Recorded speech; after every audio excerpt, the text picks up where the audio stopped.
जी अस्सलाम वालेकुम। मेरा नाम डॉक्टर नाइला है। मैं कंसल्टेंट गायनेकोलॉजिस्ट और इनफर्टिलिटी स्पेशलिस्ट हूँ और मैं चुगताई मेडिकल सेंटर खोखर चौक में प्रैक्टिस कर रही हूँ।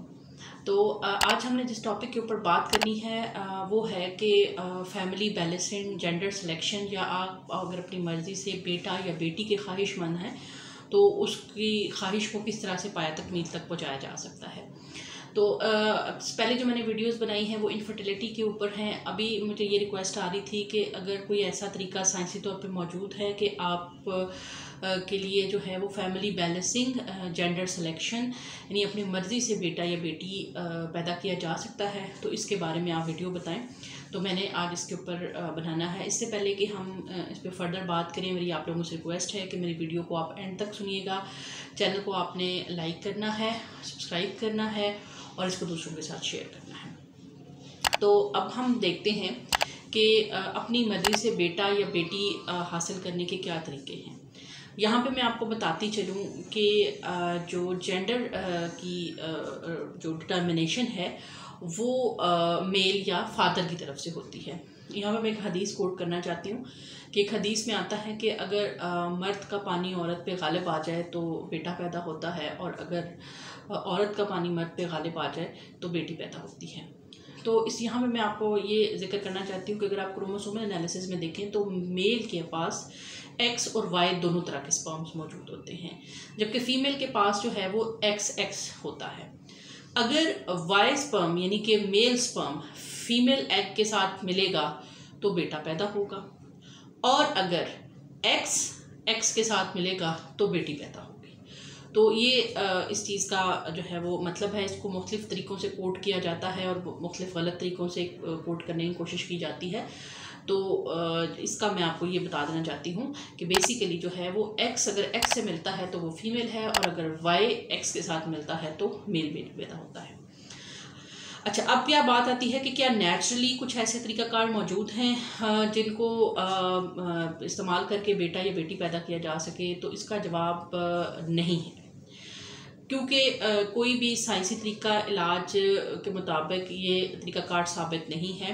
अलबत्ता कुछ थ्योरीज़ मौजूद हैं जिनका कि मैं आपके सामने ज़िक्र कर देती हूँ, लेकिन वो थ्योरीज़ किस हद तक सही हैं, किस हद तक गलत हैं, इनके बारे में अभी तक कोई जो है वो साइंसी जो है वो तहकीक ना हुई है, ना इसके ऊपर जो है वो फर्दर जो है वो इनके सही या गलत होने के बारे में कुछ पता है, बल्कि इनको ज़्यादातर मिथ्स ही कहा जाता है। वो मिथ्स क्या हैं, यहाँ पे मैं एक बात बता दूँ, जो एक्स क्रोमोसोम होता है उसकी स्पीड थोड़ी स्लो होती है, और वाई क्रोमोसोम की जो होती है स्पर्म की स्पीड जो होती है वो ज़्यादा होती है, यानी कि वो जल्दी से जो फीमेल के एग के पास पहुँच जाता है।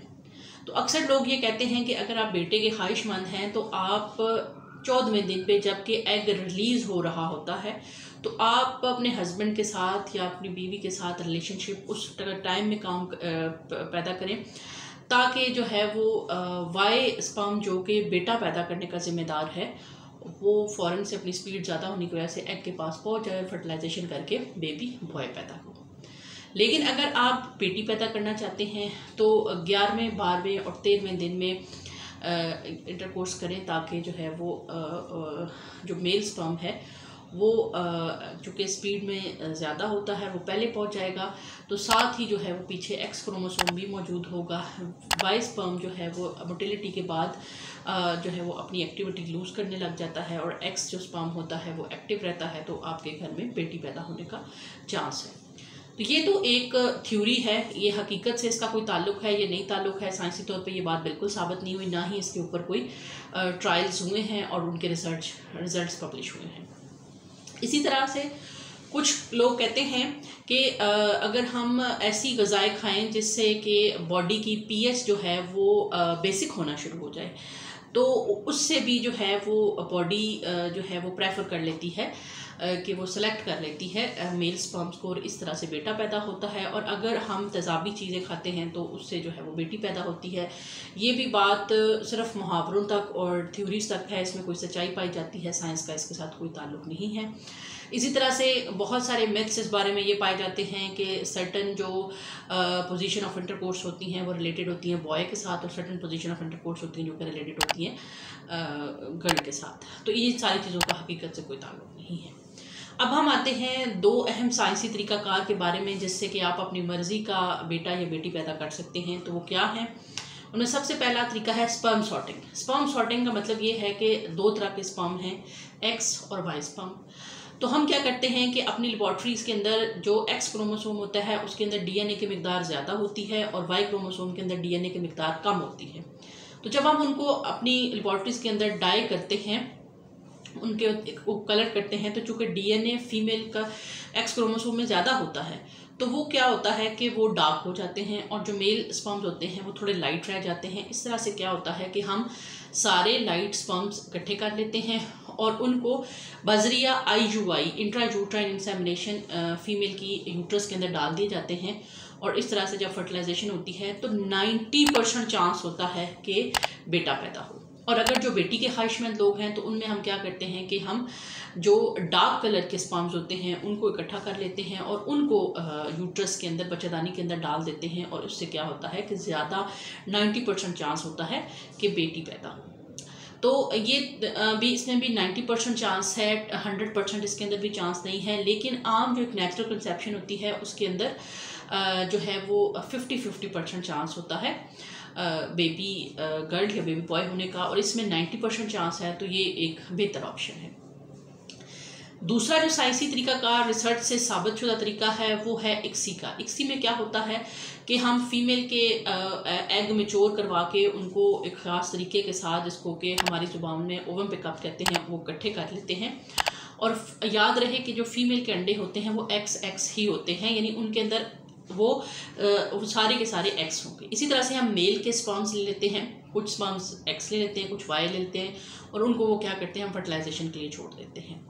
बाद में जब वो 5 या 6 एम्ब्रियो बन जाते हैं और वो ब्लास्टोसिस्ट स्टेज तक चले जाते हैं तो हम उनमें से एक सेल लेते हैं और उनकी पूरी बायोप्सी करके क्रोमोसोमल एनालिसिस करते हैं। उसके अंदर से जो 46XY क्रोमोसोम यानी कि जो बेटा होता है वो बेटे के ख्वाहिशमंद अफराद के अंदर यूट्रस के अंदर इम्प्लांट कर दिया जाता है। और जो इसी तरह से कुछ लोग जो बेटी की ख्वाहिश रखते हैं उसमें हम 46XX क्रोमोसोम जो है उसको यूट्रस के अंदर दाखिल कर को अंदर इंसेमिनेट कर देते हैं या रख देते हैं, ताकि जो है वो हमें यकीनी तौर पे पता हो कि जो हमने स्पर्म रखा है वो क्या है।